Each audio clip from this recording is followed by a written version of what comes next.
Good evening and welcome. My name is Igor Marjanovic, and I'm the William Ward Watkin Dean of Rice Architecture. It's my great pleasure to welcome you to our lecture tonight as part of our annual lecture series, Building Identities. It is my great pleasure to welcome our speaker, Fuensanta Nieto of Nieto Sobejano Arquitectos, who is also a professor at Universidad Europea de Madrid. Fuensanta, welcome to Rice and welcome to Houston. It's a real pleasure to have you join us here. It is an amazing practice, and I'm sure she'll show a beautiful body of work tonight. It is a practice that spans cultures, programs, and scales, from landscapes to building and material details, as all firms should do, right? Not just one thing, but many different things at different scales. Her lecture tonight is titled Variations on the Museum Idea. Museums are architectural and cultural artifacts, expressions of both artistic aspirations but also public citizenship. Or, in her own words of the Fuensanta Nieto, the museums are, quote, the consequence not only of their cultural and geographical peculiarities, but also of different organizational structures and the scope of the agents involved. They are consequence of diverse and heterogeneous circumstances that are nevertheless related to each other, configuring a personal and imaginary map of variations on the idea of the museum, end quote. In many ways, Houston is very reflective of this context that Fuensanta Nieto describes. It is a diverse and heterogeneous city in any way possible. Houston is also a city of many museums. So I cannot think of a better context than here at Rice and in Houston for Fuensanta to present her talk. Following her lecture, Assistant Professor Juan Jose Castellon will join me here on the podium to provide some brief reflections on the talk and to kick off the Q&A portion of our event tonight with the first question. Without much more ado, please join me in welcoming Fuensanta Nieto to Rice Architecture. Thank you. Thank you very much.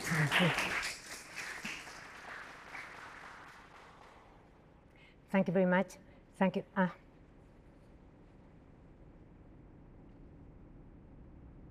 Hello? Yes. Thank you again.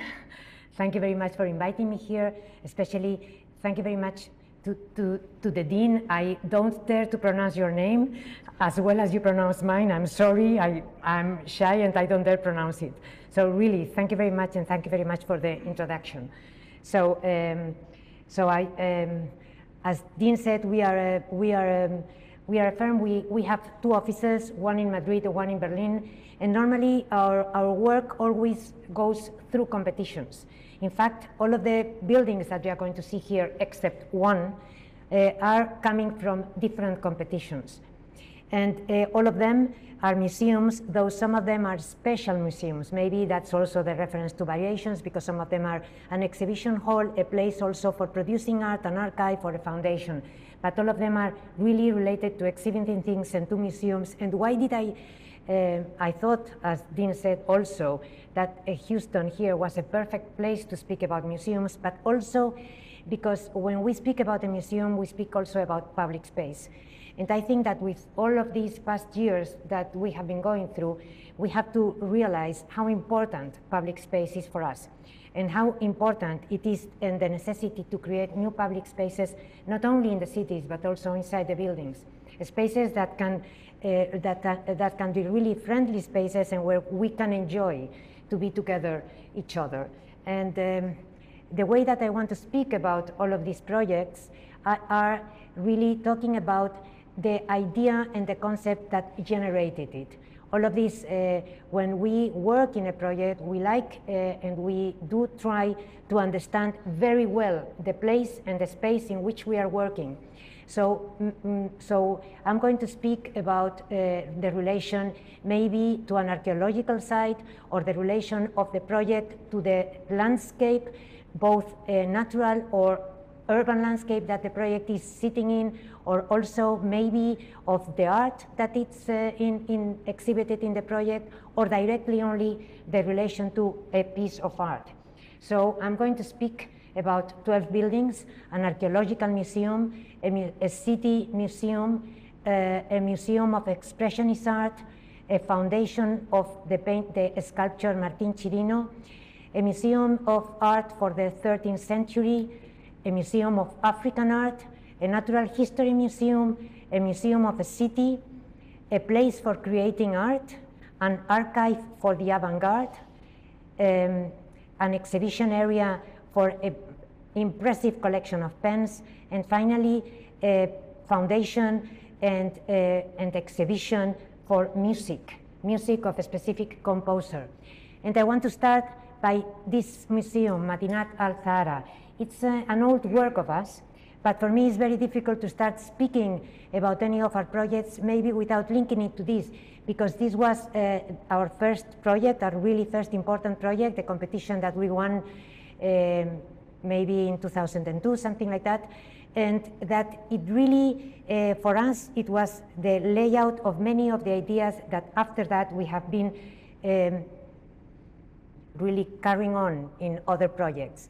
So this is a beautiful place, the city of Madinat al-Zahra, a city that was built in the year 940 by the first caliph of the Caliphate of Cordoba, and that was destroyed completely 70 years later in the year 10,010. What happened then? What happened is that it gave the archaeologists a very short time, a very short period, that allowed them to study very well that specific period of time, and thus it created a very important archaeological site, and the government of Andalusia decided to organize a competition for making an archaeological museum. In this aerial photograph, you can see the excavated area in white, and also you can see the lines of the walls of the city in red. The city was really, when it was destroyed, it was so completely destroyed that it became like a legendary city, because nobody really knew if it had really existed or not. Because even when these people found it out in the excavations in the year 1910, they even thought that it was another city and not really the city of Madinat al-Zahra. Anyway, it was discovered.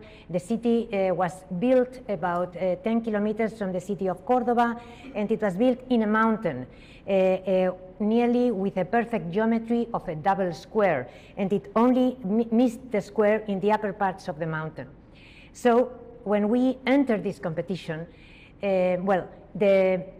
this is the year 10,010. You see the beautiful stone. All the city is built in that worked stone and red painting.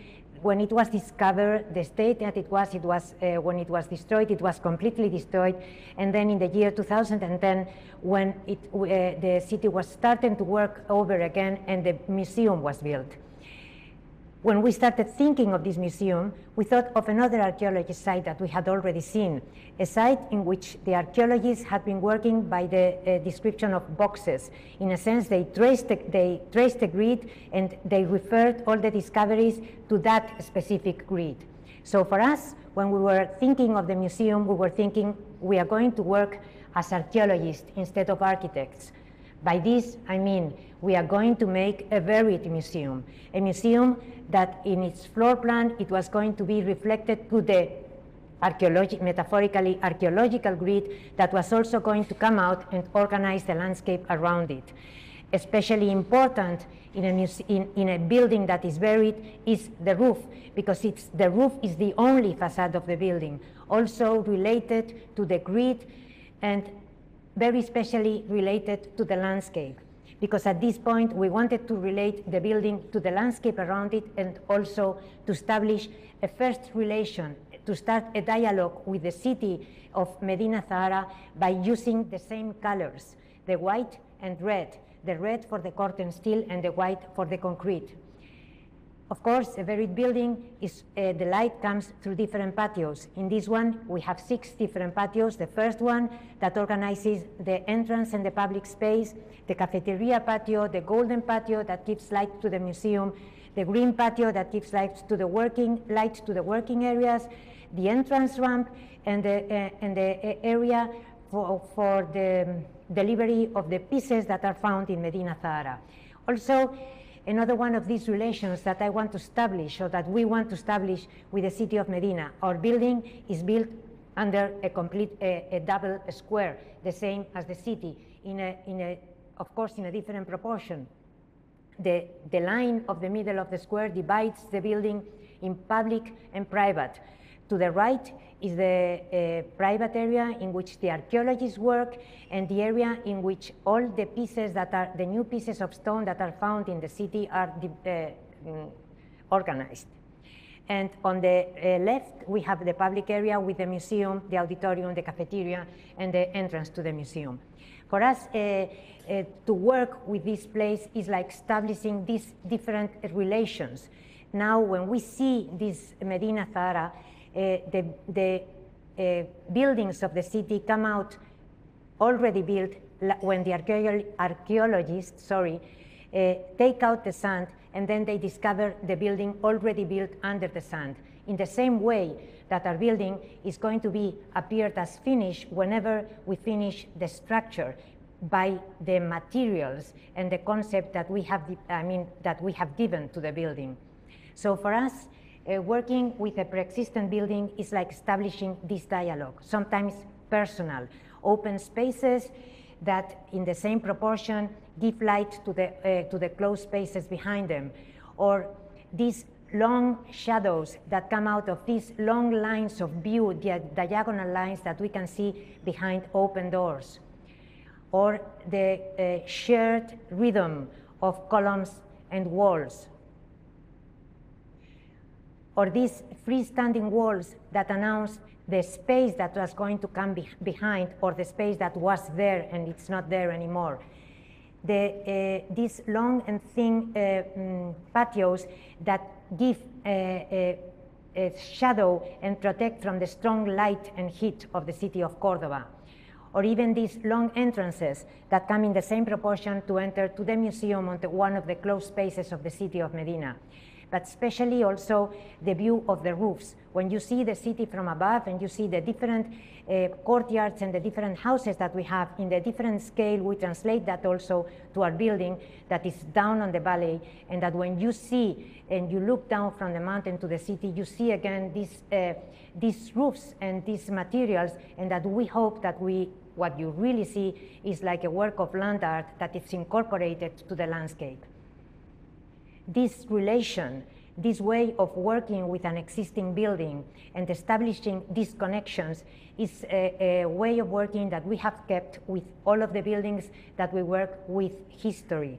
Because for us, it's very important to understand the origin of these buildings, and in order, if you understand the concept, with these buildings have been created, it's very easy to extend them or very easy to work with them. Of course, as I say, and part of these things are personal, because it also depends on the way that you look to things and on the way that you learn to them. But in any case, if you are consistent, you can always trace and you can always look to this relation between the two existing structures. From this Islamic architecture in Cordoba, we are going to another place also of Islamic architecture, the city of Marrakesh, in which we can see also these beautiful long walls, especially the wall that is around the city of Marrakesh, the Pink City. And when I said that this was that there was only one project that was not won in a competition, it is this one. Incredibly, and because we never expected it, that is something that doesn't normally happen to an architect, someone came knocking to our door and said, "Do you want to build a museum for us?" And we said, "Well, yes, of course." So what happened is that it's really the only one that is not built. Anyway, this was a developer that was working in Marrakesh, and he came to us to build. He had a beautiful collection of African art, so he wanted to build a museum for the exhibition of his collection. So when we started thinking of this museum, first of all, we looked to the city of Marrakesh, and this is the Medina. Medina means the center of the city.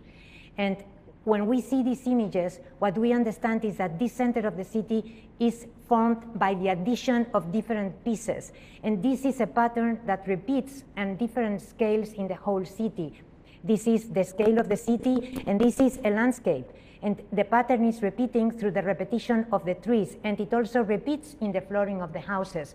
So in the different scales, this addition system, it's repeated. So for us, it was interesting to look to it.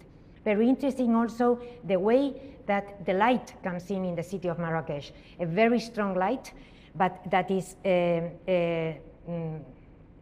that comes through strong walls, and in that way is really controlled with small holes that perforate these big walls, and that like bright points of light that in the inside make it comfortable and have this feeling of humidity and comfort.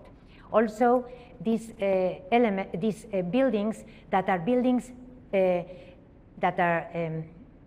simple elements, isolated, and that they work perfectly by themselves, and that they work also when they are also put together. So for us, it was important to understand all these situations, and we were thinking if we could work with all these premises together. So what we did, first of all, was to think of the building as a building that could be created by the addition of different pieces. So we started thinking in how to introduce the light, and what we did was to produce a skylight. A skylight that was going to be added in different ways in order to conform the roof. But of course, when we work with the skylights, it was very important to understand the kind of art that we are going to exhibit, because this is a museum. So it's important not only to work with the skylights, but also to introduce the correct kind of light inside, which has to be a uniform light. So that's why we did so many models, following both the concept that we wanted to follow and at the same time studying the light that we are going to generate in that museum. For us, these are all the different models that we did, and finally, after studying and after seeing which was the one that we decided, we started by building and adding also the different pieces and the different adding the different skylights in order to conform the whole building of the museum. Something that we did also by adding the exterior walls, in which in the model we were also trying to see what material we are going to use both in the inside and in the outside. Also trying to understand how the entrances were going to be. For us, it's important to work with models like in this one, in which we are trying also to introduce the light from the upper floor to the ground floor in the places we needed it. The project was not only of a museum, was a bigger project, because this person, he wanted his museum, but at the same time he wanted a place for auction of art, a place where the galleries could keep the art, and he wanted a place for the reception of the visitors that were coming, and also a very good restaurant. Something that we also did with the same concept by adding the buildings together. This is the study of the model of how we introduce the light from above to below, and we had a very difficult space to build because it was a triangle right in front of the walls of the city, and we decided to work by adding these pieces and creating a open vestibule in the inside, open vestibule that was going to access to the different buildings in the same way as we had studied in the cities of the Alhambra of Granada, or even the city of Fatehpur Sikri, or the Palace of Bahia that was very near the place. So we studied what happened in these places, and we try to organize our building in the same way. So all around the triangle we are going to have the garden that was also going to be used for sculptures, but in the center it was an open space, an open courtyard that was going to be the real vestibule of all of the building. Maybe we see it better in the floor plan, in which you see the open garden and the entrance to the different areas, the museum, the auction, the place where you are going to keep the art, and the restaurant. The image of the inside of the building, in which we were finally trying to get that uniform light through the series of skylights that were grouped together. And the material, for us it was very important. This beautiful material that we saw in the city of Marrakesh, this, how do you say it, this red sand, which is like a concrete sand, I don't know how you say it in English. Anyway, we looked to these amazing buildings, and we decided that we wanted to use that same kind of material. And amazingly enough also, the person that was the most expert in this kind of materials and this kind of work is a German guy, And incredibly, he had his office right beside our office in Berlin. So this was like a sign for us. I mean, that was the right material to use, of course. So we started to work with him, and well, we did get finished the work. This is the inside space, as you see, the open space, and the space from which we were going to enter to all the buildings. The way that we are going to use the material is this way. All the outside space was going to be this sand material, and in the inside it was white stucco. So whenever we did an entrance or we did a cut in the building, the cut was of the white material so that we could understand the way to go in. Well, the building finished here because this person never could afford it because he went bankrupt. So it was a pity. Our only private client, and it didn't happen, but someday will happen. So from Marrakesh here, we are going to go to another place also in the very, very south of Spain, the city of Las Palmas, where we entered the competition for the restoration of the small castle that you have seen before, the castle Castillo de la Luz. And if you look to this image in the center of the white dot, you see that there is the little castle there. And what I wanted you to look for in this photograph is that from the castle, you cannot see the sea. The castle is absolutely surrounded by the city that has grown that much. For me, it's very impressive to see how much the city has grown, because the castle was a castle that two of these walls were on the sea. This is an old drawing of the floor plan, and the castle was situated in that point because it's a castle that was built in the middle of the 15th century, and it was the first fortification that was built to defend the Canary Islands. That was the situation of the castle. You see there on that point, on that dot, you see that when the water went up, it even had a bridge because two of the walls stayed on the water. And now you cannot even see the sea from where the castle is. And that was the castle, the original castle, and the restoration that was done in the year 1976, which was not very loyal to the origins of the castle. Anyway, that was how we found it. So we decided to understand really well the story of the castle. And we looked to these old drawings in which we understood that the origin of the castle was that small tower, which was the first tower that was built, but it was too small to defend the city. So 50 years after building the tower, they decided to put some other walls around it. In between the tower and the new walls, there was only sand, because it was not to live, but it was also only to defend. We understood, and we tried to understand that situation by building models, and maybe in the model you already understand what we were proposing here, because what we suggested was that after understanding how was the castle, what we suggested was to take out all the sand between the original tower and the new walls. You see it here in floor plan and in section. And in that way, we were managed to do two things. First of all, we are going to recover the view of the original tower, and at the same time, we are going to create the enough space in order to have an exhibition area. What happened was that we found another wall. I don't know how to point here, but this wall that we found there and there is something that was completely unexpected. All the archaeologists came to the building because it was the first small wall that was traced around the original tower. So this was very good for us, because when we entered this competition, the competition was to restore the castle for the Museum of the Sea. When we won the competition, it changed from the Museum of the Sea to the Museum of the City. And then it changed again to the Museum of some painter Millares. And for us, it was a museum that could tell its own history, its own story. This is the castle in the restoration, and at the end, it did have a good use, because it was the foundation Martin Chirino, of which you can see the pieces inside. We restored the stone, and the elements, the added elements that we need to add, like for example, an elevator that was going to go up to the roof, we did it in corten steel in a way that we did not touch the original walls. So in any case, the original walls and the space could be restored to its original place. This is the inside space. the one that we cleaned out of sand, and that's the tower that was visible for the first time in 500 years. This to the right is the new wall that we found out, and the exhibition for the Foundation Martín Chirino.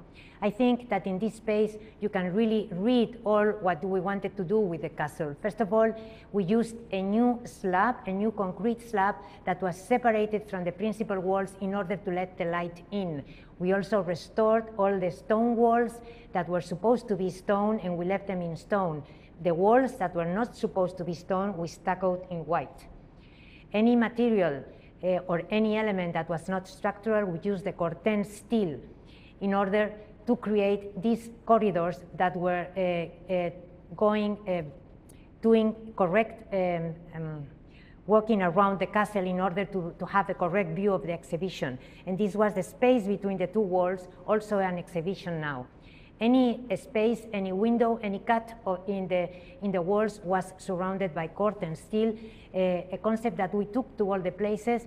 Here in the right, you can see also the slab in the top that lets the light come in, and that it's covered with stucco for the exhibition space. The light, that was very important for us, because if I literally traduce Castillo de la Luz, it means the castle of the light. And it was important for us to be able to introduce also the light into this new space. And from Las Palmas, we are going to go to another museum in the city of Valladolid.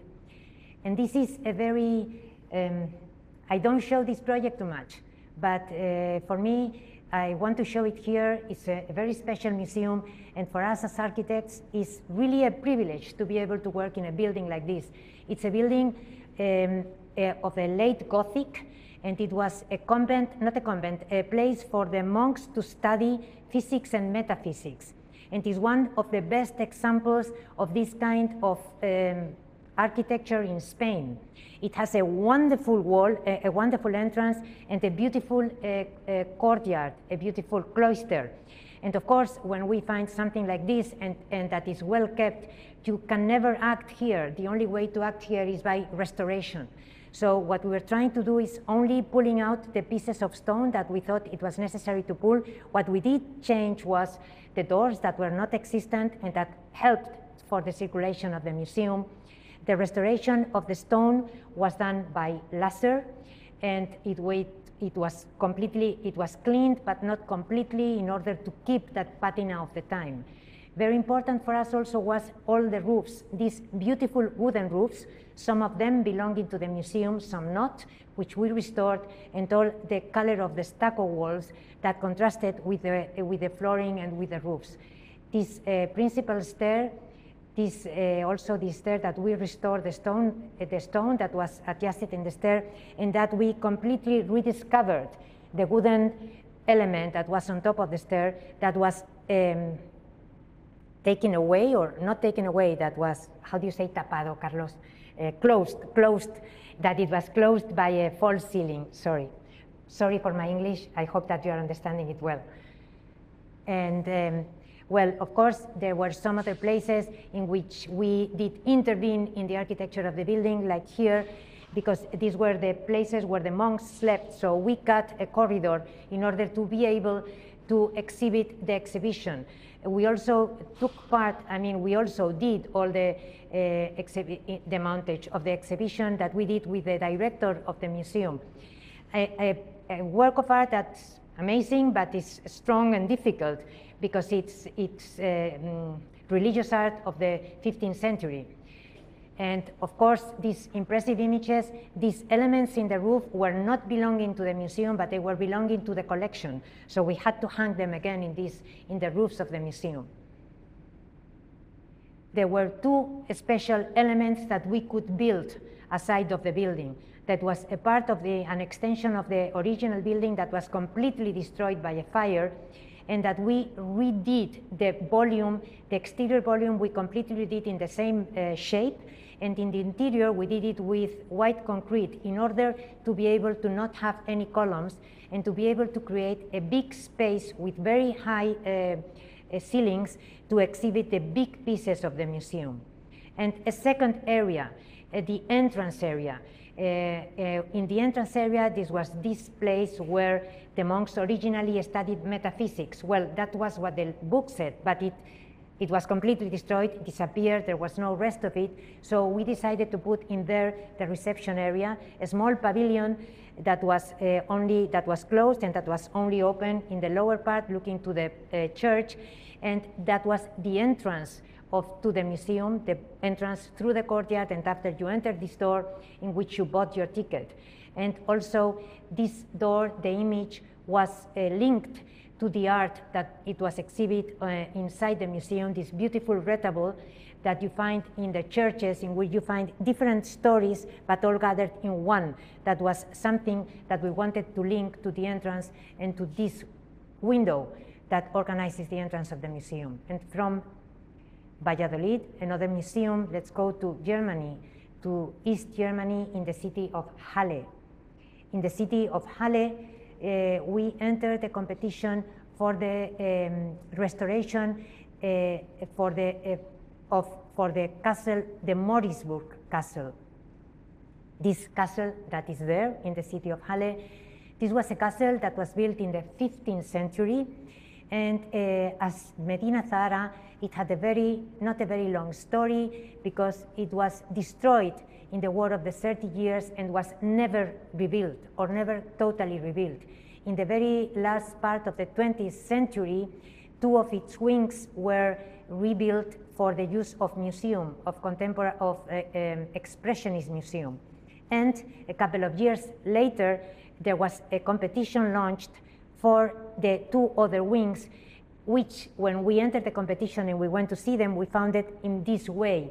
And we understood that this ruin, the idea of the ruin, was very linked to the city, to the Morisburg, and to the imagination of the people of the city of Halle.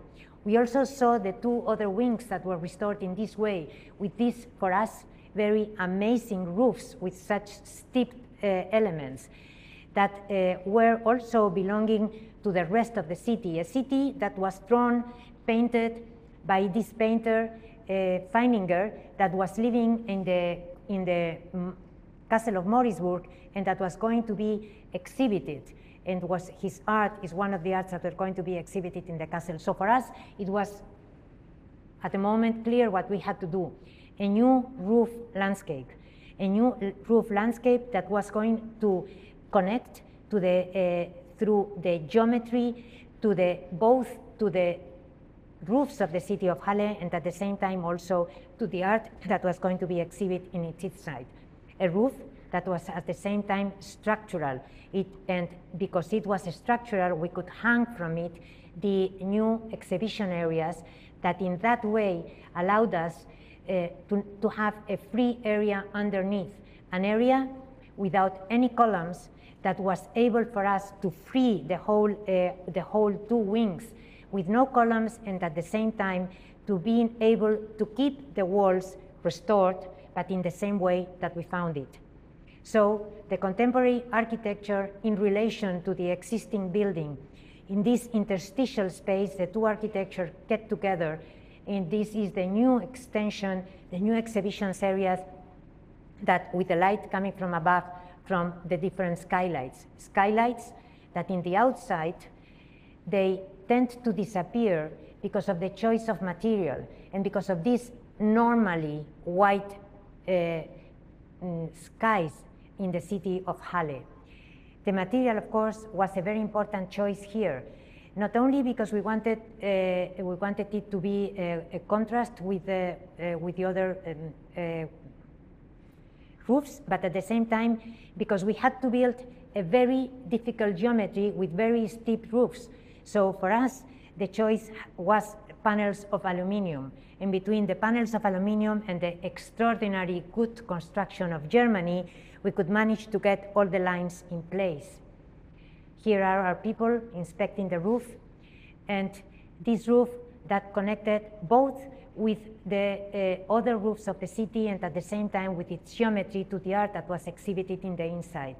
Something that we did with all the other elements that were not existing and that had to come from new, like this tower from which the work of art had to be introduced in the building.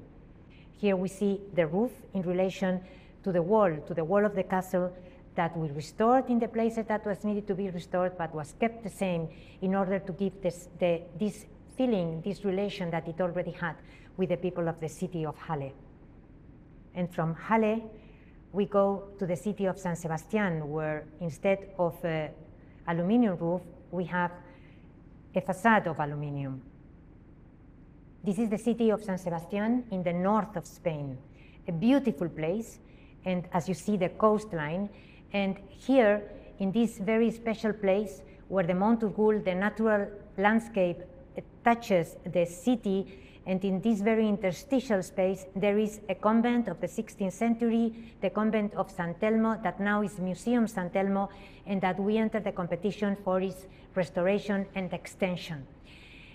We studied the city, and for us it was interesting to see this situation in which this is the old city, and you see that the old city and the green area is not used. I mean, it's a mountain, and it only has these two elements for the defense of the city.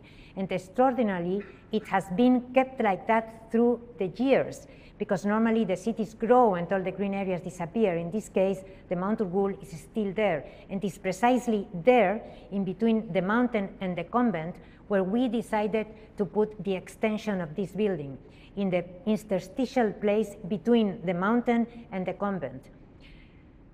A new building that through its facade was going to relate both to the landscape and to the existing building, and was going to define a new relation between the city and the mountain. Of course, in the floor plan, we worked with the same geometry, a geometry that was going to create courtyards in relation to courtyards, and long and narrow spaces in relation to the long and narrow spaces already existing. But the most important of here was the new facade, a facade that we had to be the one that established these new relations to the building, to the landscape, and in which we worked with two artists of Guipúzcoa, Leopoldo Ferran and Agustina Otero. With them, we went to walk to the mountain, and we saw this situation in which in the holes of the rock, there was these small green elements that were coming out. So we decided to do the same in our facade. We worked with panels of recycled aluminum with conical perforations, and through them, we are going to get the green areas the same as we saw in the mountain. In the distance, when you look at the building, you seem to have one single drawing. I mean, one continuous drawing, but if you get near, you understand that it's a composition of a variation of 5 different elements, from one blank element to an element that has more than 260 perforations. So when we get near, we see that they are mounted 3 by 3, and that it's extended also over the walls of the entrance of the museum. This wall enters inside, conforming new patios and establishing this relation between these two opaque walls. Of course, it's not only that the green is coming out, it's also the light, because sometimes we use also this wall for the illumination of the areas.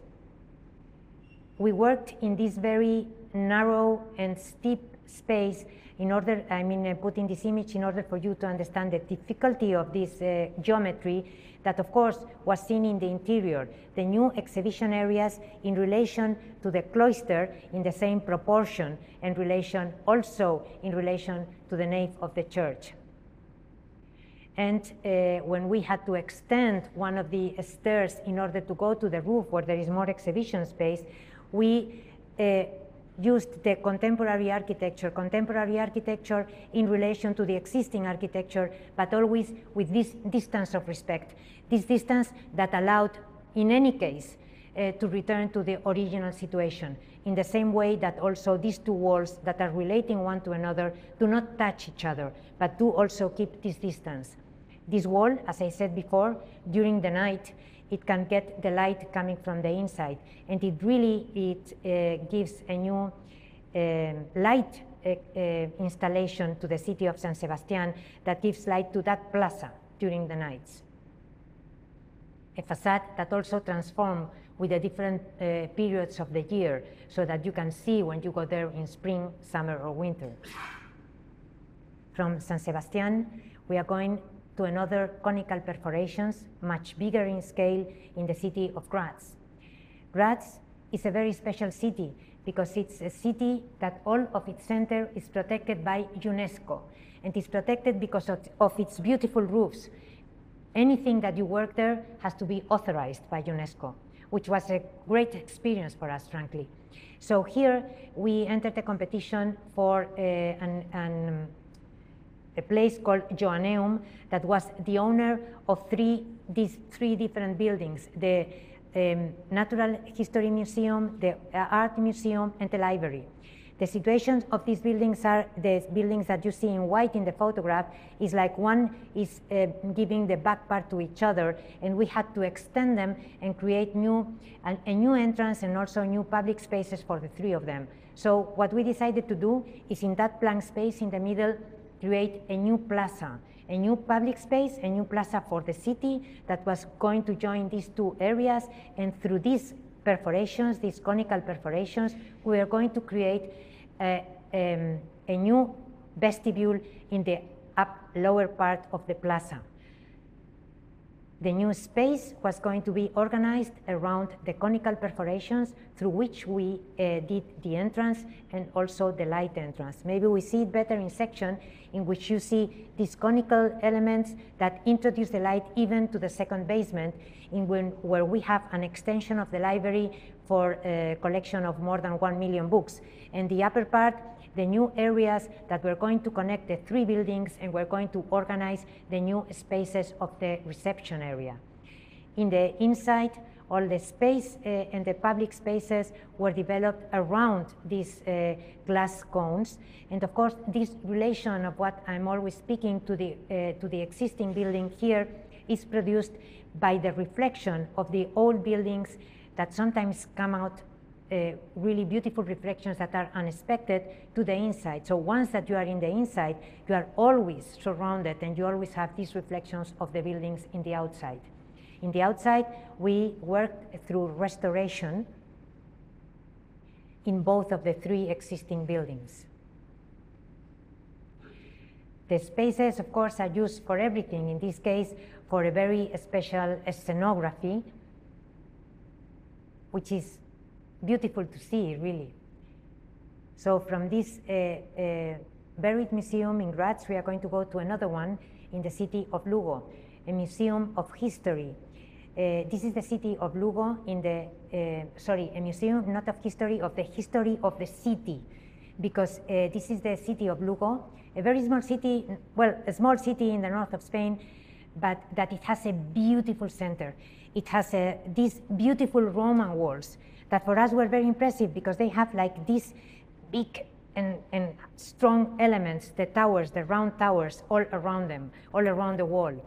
The mayor of the city wanted to create a new museum in an industrial area in the entrance of the city, in order for the visitors that go to Lugo to go to this museum first to understand the story of the city, and then go to visit the center by walking this distance from the place of the museum to the center of the city. So for us, it was important to link this museum to both places, to the center of the city, and at the same time to the place in which we were building, which was an old industrial building. So we decided to work with cylinders. So what is the building is done by the variation and repetition of the same element, a cylinder. Cylinders that can be void or full. In the void cylinders, we introduce the light, the entrance of the building. I guess that at this stage, we are going to think that we do a lot of buried buildings.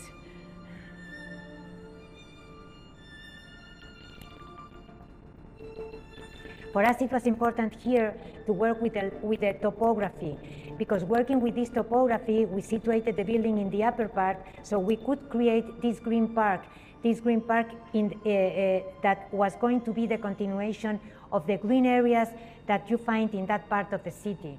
The materials that we use are curtain steel in very different ways, because especially with the structure, we wanted to link it to the original place in which we are building an industrial area. The inside, white stucco, in which you see that we introduce the light also through white cylinders of light. Very important for us here also the artificial light. As I said, we are working with curtain steel in different ways.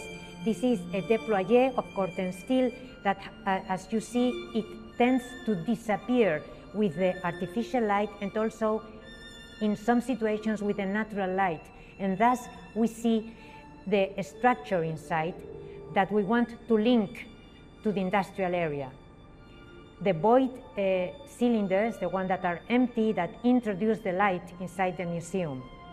So you see that the light is introduced by both skylights and patios.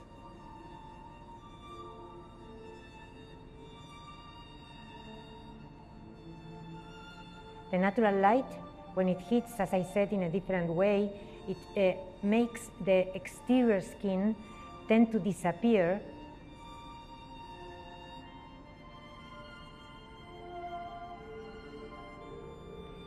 helping in a way to remember the place in which we are building, which is this industrial area that still stands there behind the trees.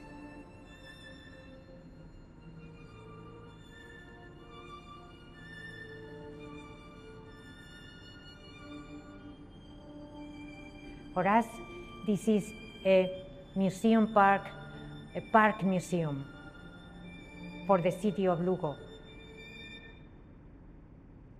We hope that it can relate both to these very impressive walls and at the same time to the place that it was built.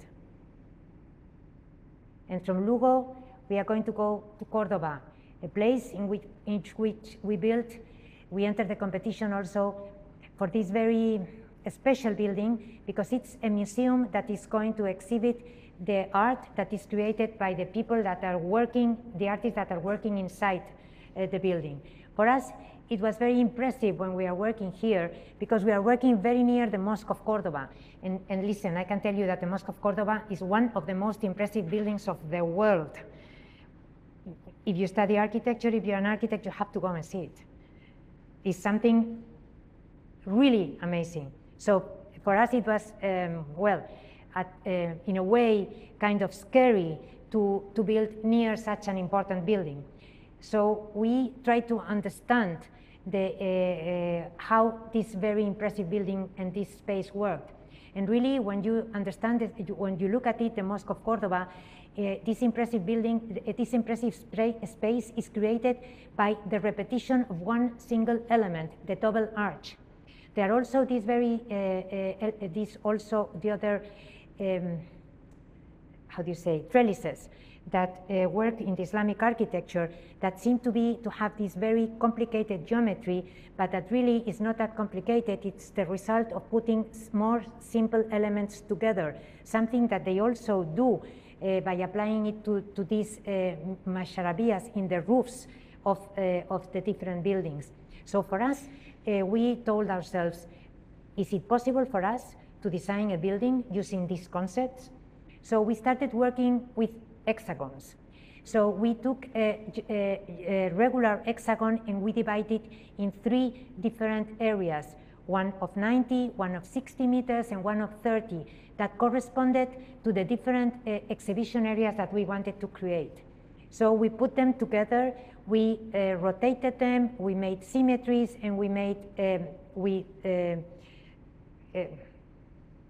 tilt them around.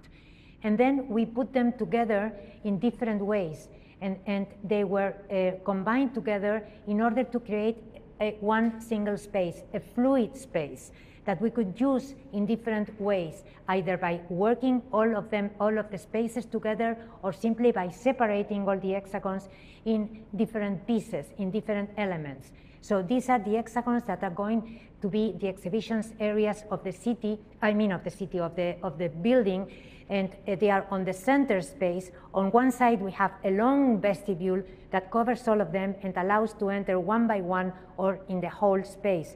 And on the other side is the place for the artists to work. The hexagons, we do not only work with them in the floor plan, but also in the section and in the volume.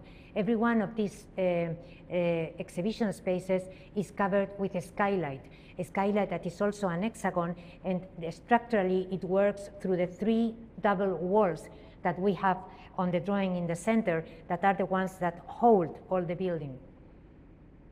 When we look at them through the from down up, we understand the way that they work together. Some of them are elements that are void, that allowed the light to enter from the roof, and the other elements are the skylights that organize the different exhibition areas. The geometry that we take to the roof, we work with a lot of models in order to be able to clearly understand the geometry that we are using. Models that we also, geometry that we also took to the facade, building a different model in order to understand how this facade was going to work. Because at the end, this facade turned out to be a media facade. I will speak about it later. It's a facade of panels of concrete that is facing to the river, worked in the same way. A building that has 2 long facades, and the entrances are on the 2 sides, on the 2 short facades. And in that way, we manage to be able to use the building in different ways, because all of the elements can be used as one or as different, all of different them together. The facade to the river, opaque panels of concrete, and the facade to the city, the same geometry, but with perforated panels, because in that upper part is the areas for the offices of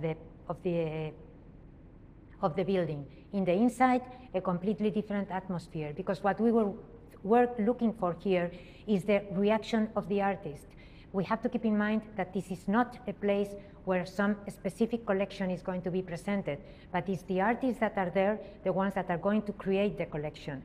Here are one of the elements, and if you see that line in between the 2 walls, those are big doors that can come down and close the space and separate it in different areas.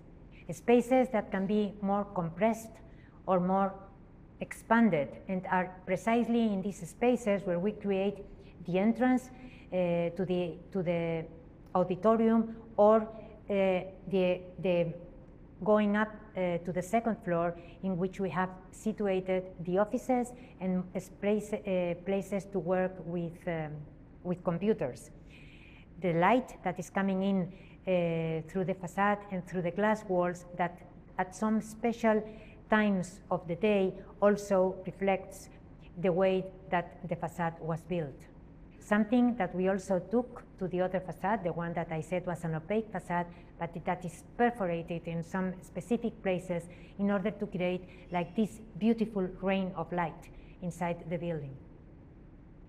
Now it's being used as it was conceived, in different ways, with different artistic people working inside.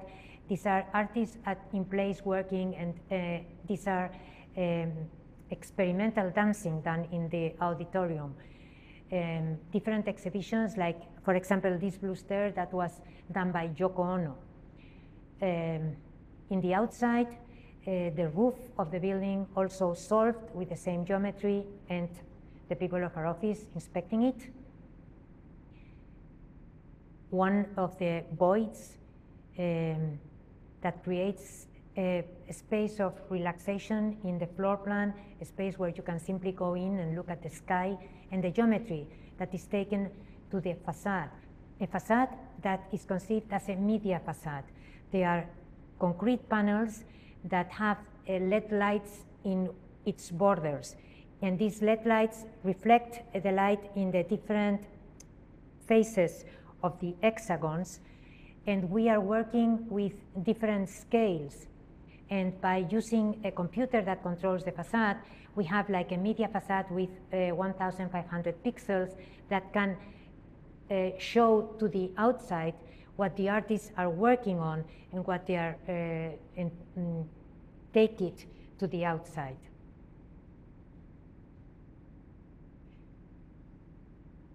And from Cordoba, we are going to go to the city of Dresden.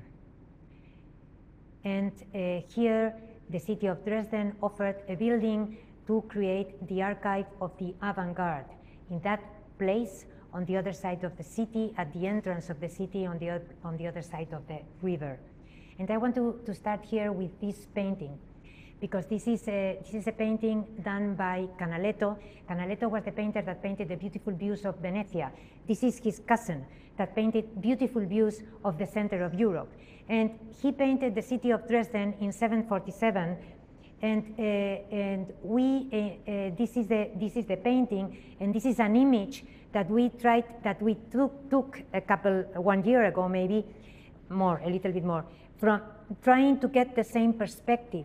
Of course, you see a completely different situation, a completely different city, but if we look harder, you can see in these two round circles that we have the same building.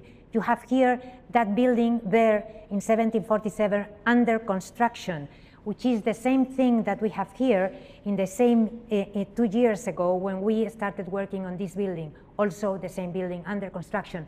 For me, these two images are really very important because they speak about this process of the buildings that go from construction, destruction, reconstruction, and that is a continuous situation that generates the life of a building.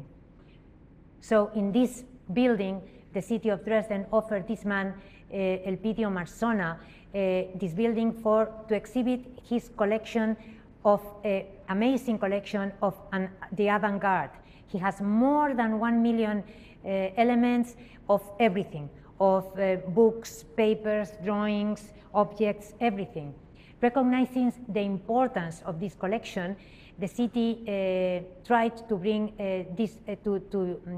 organize the archive in this place there, which originally was not one building but two, because it was the place where the guards of the city were, because it was the doors of the city. The two buildings were never built. It was only built one of them, but with a bigger scale. Here is an image, and now the building built before the war. And I want to show this image to see the damage that a war can do now that we are in this situation. Anyway, this is the damage that was done after the Second World War. The building was nearly completely destroyed, as the whole city of Dresden. But I have to say that it was rebuilt in the outside in a very good way. In the inside, only redoing the spaces, doing the spaces that they needed simply for office use. So when we went to find the space, we found that of course we kept the facade and an interior space that was a void that was a cube. So what we decided to do was to create a new structure, a new slab that was going to be held by the elements of the vertical circulation, 2 stairs and 1 elevator. In the center of it, we created a void, and hanging in that void was going to be the concrete box hanging from the roof that was going to contain the archive. In that way, what we managed to do is completely liberate the ground space in which we could create a public space in order to create different exhibitions, like this one that is already foreseen about the Jet Society, this other one about Burle Marx, or this third one that is going to be an exhibition about dancing, and we did these elements that were traced after the dancing movements of a ballerina. So the archive was really held in the upper area in the hanging cube, and it was a visitable archive. So the new slab could connect with this archive, and the people could simply get there, get the elements, and study them. In section, as you can see it, you see it like that, and the lower floor that it's empty, the upper floor with the archive.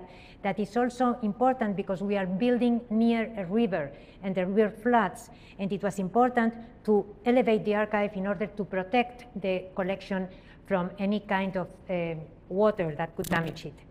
This is the image that we presented to the competition, and in there we wanted to show this situation in which we wanted to create this new public area that connected to the city under the archive. And this is the building something like 2 months ago in one of the site supervision visits, in which you see the cube that is already there, nearly finished, and the vertical elements that hold it. this very, very difficult stair because it's also a structural stair and was really difficult to calculate, but it's there now. And also the cube, sorry. Well, I thought I had another slide. Anyway, the relations that we are always talking about, also the relation to the elements of the archive. And I don't want to finish without looking again to this image, because for me it speaks again about this thing of construction and deconstruction that is so important for the life of the buildings. And for Dresden, from Dresden we are going to go to the city of Hamburg. And in Hamburg we have been working in a competition for the Mont Blanc house. Mont Blanc is this company that builds beautiful pens. And amazingly, it's in the city of Hamburg. I say amazingly because I always thought that it was Swiss, but not, it's German. And this is the place in which they produce the pens in a place called Altona, in an industrial area that it's in the border of the city. So they launched this competition and they invited 10 teams in order for us to produce the new Mont Blanc house, in which they were going to show their beautiful collection of pens and their collection also of art. And they wanted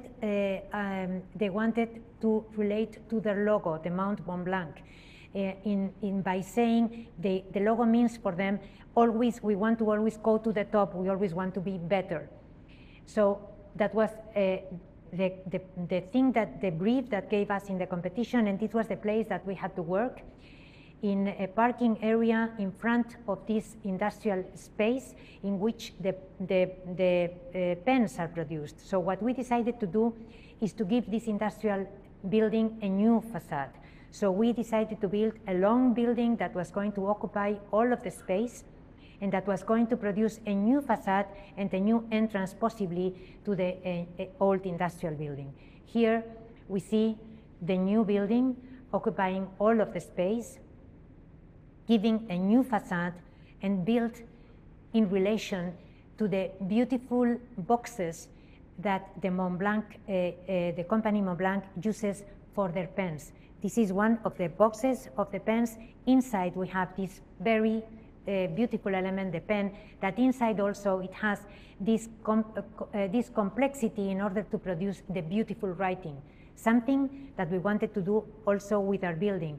A straightforward facade that in the inside has the complexity that we need for the building that we were asked for. A building done in 3 floor plans, the lower floor plan, the more public one, in the intermediate exhibition of pens and of art, and in the upper one, a series of seminars where they showed their beautiful pens. The section was organized around the central space, which was the communication, the stair space, and also the possible communication with the other building, the entrance that was directly already an exhibition area, and especially the outside, the new facade. A facade that was done with black concrete, and that it followed the movement that the hand has when tracing, when drawing with a pen. Also, it relates to the logo of the company Mont Blanc. It's done with different layers of concrete, and also the concrete has different undulations. During the night, it can receive projections from the outside in order to understand what is the exhibitions that are going on in the inside of the building. These are some of the drawings that we produced for the facade, for the concrete panels of the facade, and really we had a mock-up of the facade from the very beginning, from when we started the construction. And the one thing that we found out is that it's very difficult to build in black concrete, nearly impossible. Anyway, we managed to work with wonderful companies, and here is the facade already built or nearly finished, because the building is going to be opened in the 13th of May. Here you can see the different elements that organize the facade, the inside, the render that we, with which we entered the competition, the way that is now, and also the exhibition that is now being organized, nearly finished, the facade now that we are testing also the light, And also this, the last elements are going to be organized, because in the corners it's not finished, but especially now we are testing the light. But here I show you an image of maybe a month ago, and I hope that by now it's already tested and working. But I think that if we won this competition was by the way that we presented the model. A box, one of these beautiful boxes in the same scale that, that contains in the inside a pen, that when you open it has the necessary complexity for the building that we are looking for. And I'm going to go for the last project, which is the Arbopart Center in Estonia.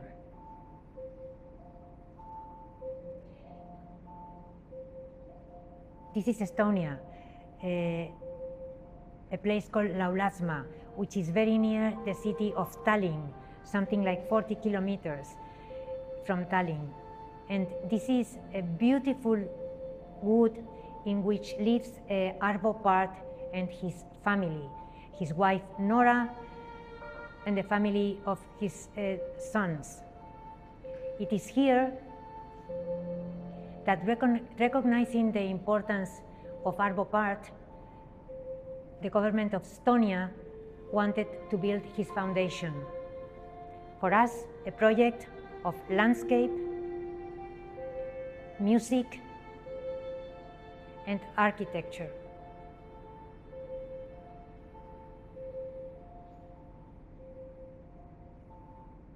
This is Arbopart when he was younger, working with bells, and this is one of his beautiful notations. Arbopart, as I said, is the most reproduced living composer of the world, and he is a very important figure in Estonia. We entered a competition in which everything was special, even the way that we received the brief with an espiral, something that we immediately connected with one of his notations. And in fact, our competition was called Tabula. We started working with the espiral and with pentagons. We work with pentagons because they are the element that is more repeated in nature.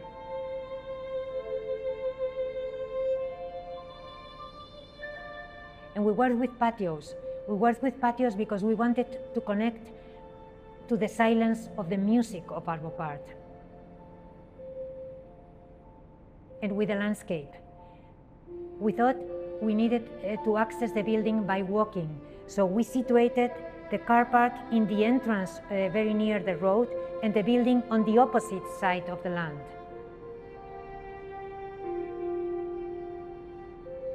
So in order to get there, you had to go through the woods and to find this place where we found a space where there were less trees and we could avoid eliminating a number of trees.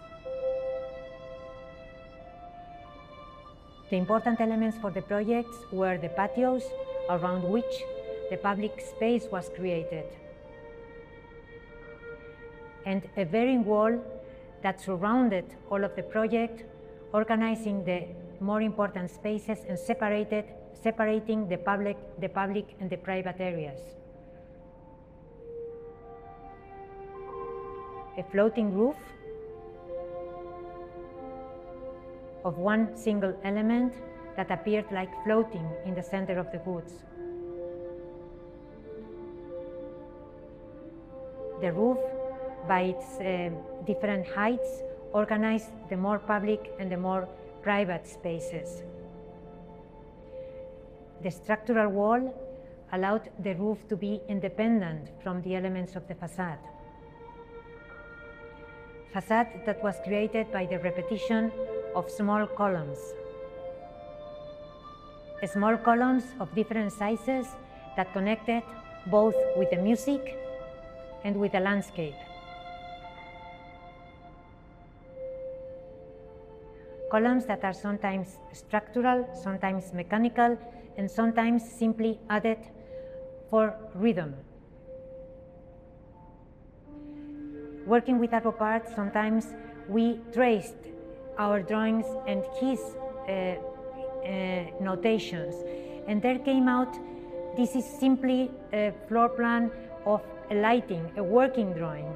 And it came out something like very specific connections, sometimes even connections that had to do with the way of drawing. And the Foundation Arvo Part has done a book about the relation of the drawings and the notations.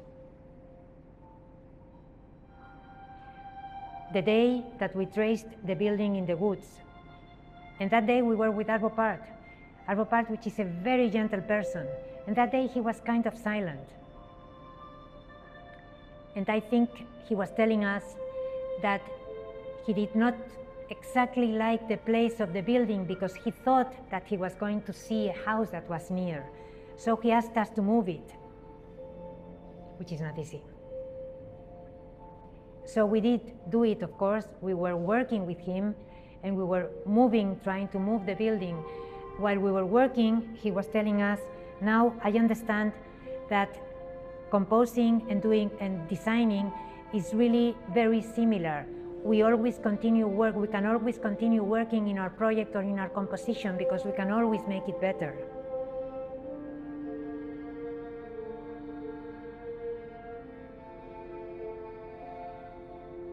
The Arvo Part personnel, the people that are working for the foundation, because I have to say that in this project everything was special. Especially, for example, the moment in which we finished the foundation of the building. And everything was organized around music. So you see there the choir that was singing for that special day. Everybody here was creating a group, even the construction company. And everybody thought that they were working for a very special project.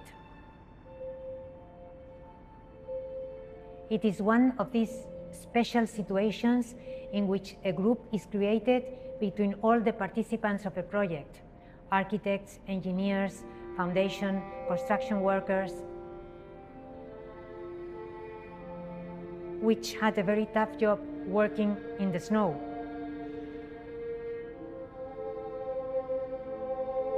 Finally, the building was finished on time for the inauguration. The way to access the building through the woods, we traced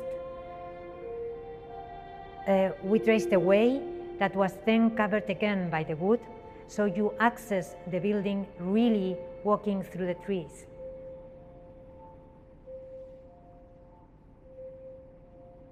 When you get to the building, you get to the facade, the columns, a facade that is organized by two different materials, aside from the columns, the wood and the glass.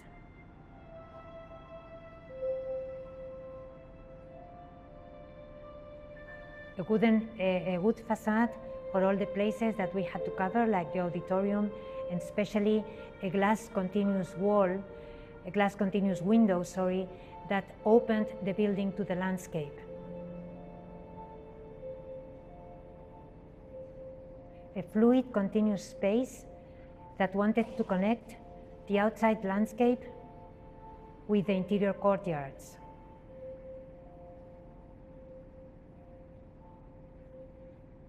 The courtyards as a continuation of the landscape that we see in the outside.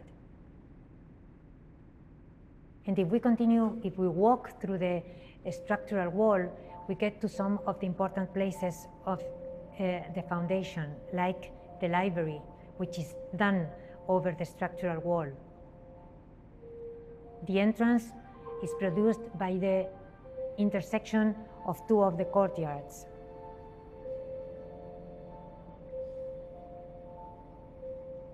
If we come back and we go through the wall in another direction, we find the core of the building, the small auditorium. An auditorium that is done like a wooden box. The colors of the chairs are in relation to the different colors of the woods outside in the different times of the year. The acoustical elements were done by a Spanish acoustic guy, Higini Arau.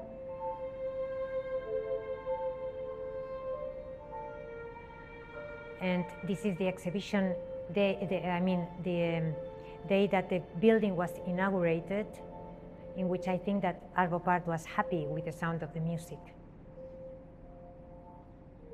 And this is the window that Arvo Pärt wanted us to move the building, and he was right. Now you cannot see anything except the woods. Through the roof and in the courtyards, you can see one of the special elements of this project, a small chapel. Arvo Pärt and his wife Nora are very religious, and they wanted to have a chapel inside the foundation. So we built this very small space in one of the patios, concrete in the outside and white in the inside, so they could use it in the way they wanted. The patios that really have are the expression of all the elements and the geometry of the project. The pentagon open to the sky, and the materials, the wood and the steel.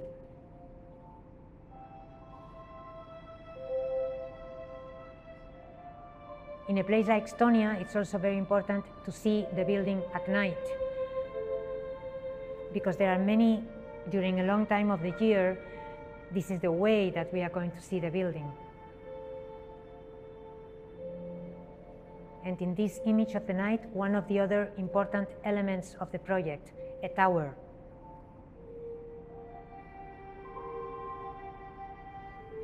Arvo Pärt wanted to see the sea, and this was something that was stated in the brief. The only possible way of seeing the sea with these big trees is by building a tower that could go over the trees.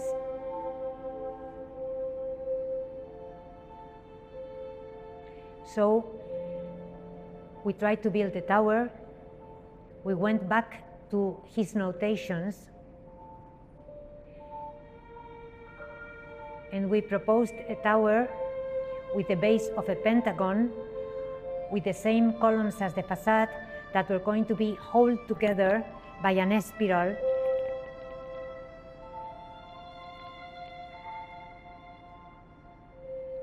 An empty tower except for a stair and an elevator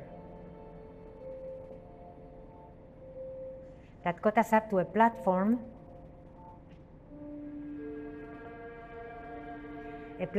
from where you can see the sea, and that I expect that Arvo Pärt continues giving us these very beautiful compositions. This is the render that we presented to the competition, and this is the finished building.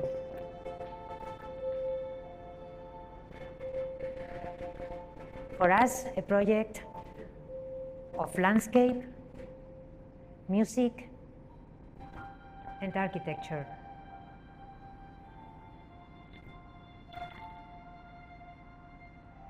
Thank you very much.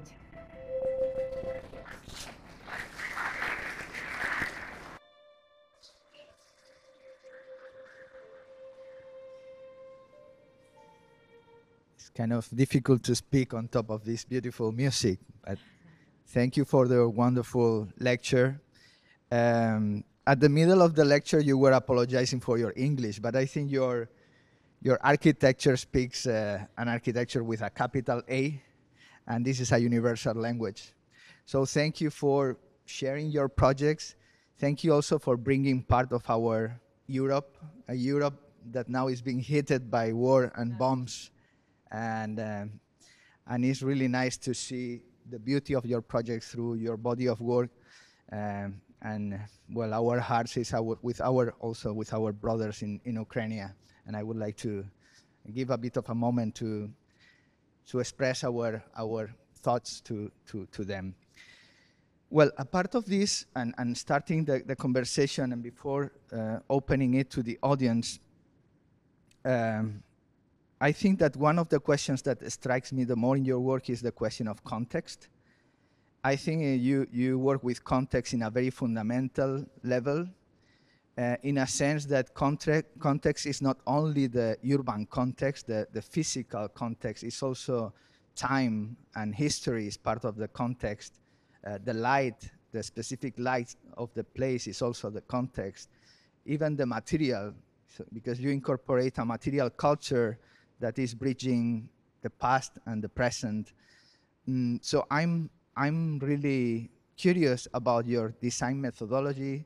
On the one hand, how you produce this kind of research in which you incorporate all this information that is substantial for the development of your project, and then how is this process of distillation where you can somehow materialize these complex relationships into a specific response to the site? I don't know how to answer that question.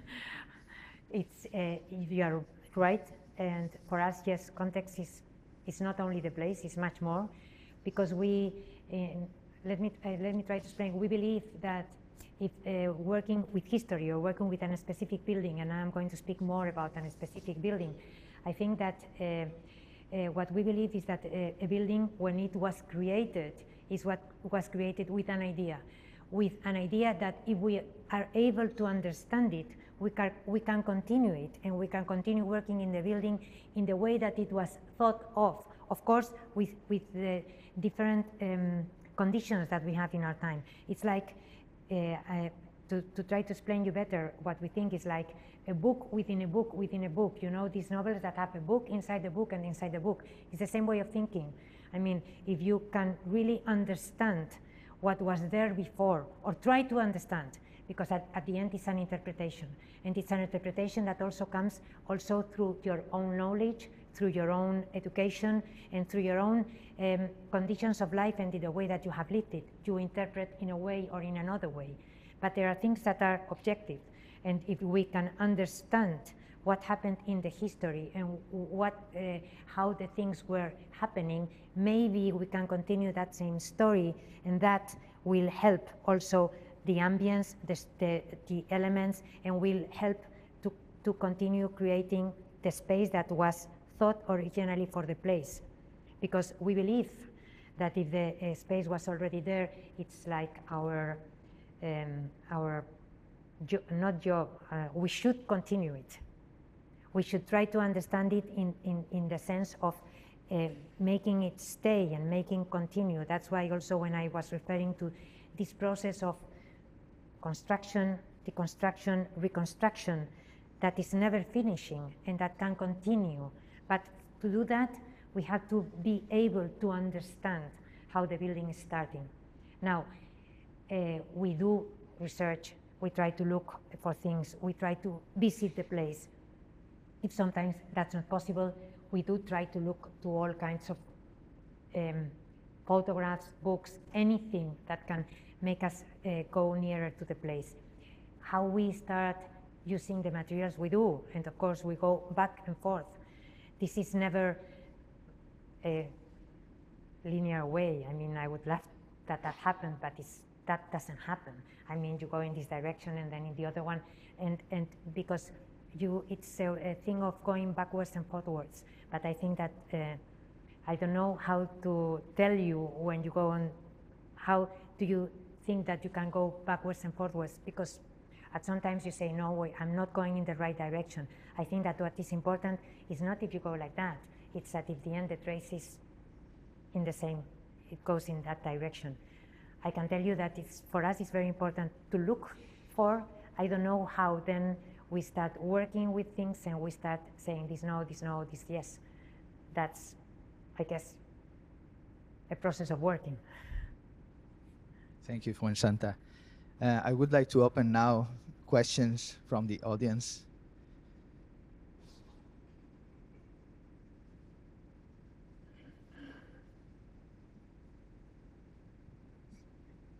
Thank you so much for presenting all of this really beautiful work. One thing I was really taken by is the sort of way you framed all of your projects and the consistency with which you've done that for all of them. So even using really specific photographs, comparing it, and historically, like you were just talking about, tracing that lineage through the histories that you're interested in.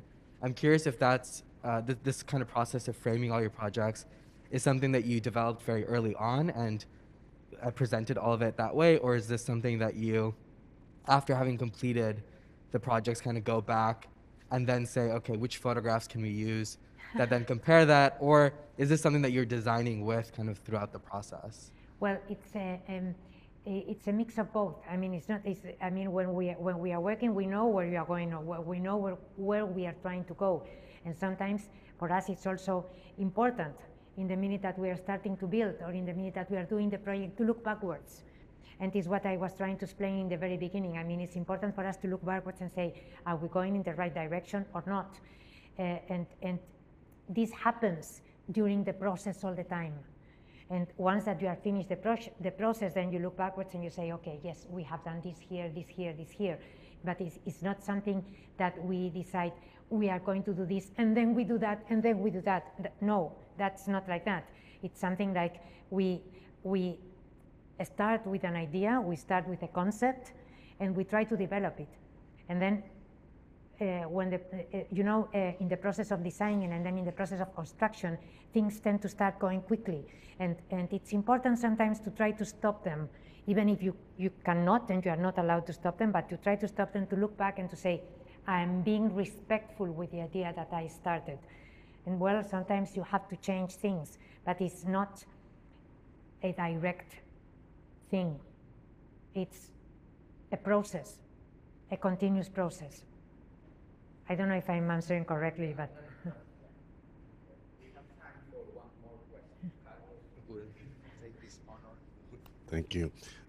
Thank you, Fuensanta, for a very enlightening lecture and for coming all the way from Madrid and to be with us. And but I was very taken by the last project for reasons that we have shared before, our love of Arvo Part's music. But it dawned on me how all your projects are really woven by the same trinity. One could say that architecture, landscape, and music really are what rotates and moves through your work. And it's very interesting to see that, not so much as a summary at the end, but as a consistent theme. And your work is also, one could say, musical in the terms of composition, contrapoint, rhythm, and even the way you play at night with light, almost to give the building this tonality, this musicality. So I think that, but the one that struck me the most is landscape, as not landscape as we know it in, let us say, nature, but also landscape through history, and how you search for that in the projects.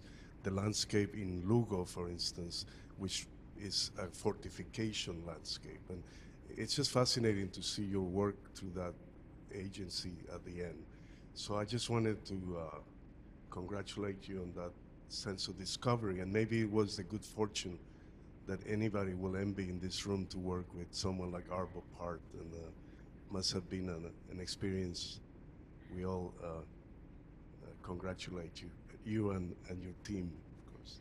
Thank you very much, Carlos. I mean, well, what can I say? Thank you.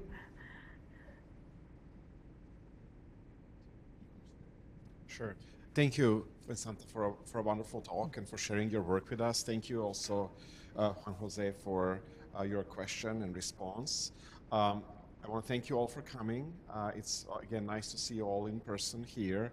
One final reminder is we actually have one more event. It is going to happen after the semester is over on May 18th. We have the RDA Civic Forum on food equity, and actually our very own Juan Jose Castellon will be one of the panelists at that event. So please join us if you're still in Houston on May 18th for that. Otherwise, thank you all for coming. Thanks, Fuensanta, and have a good night. Thank you.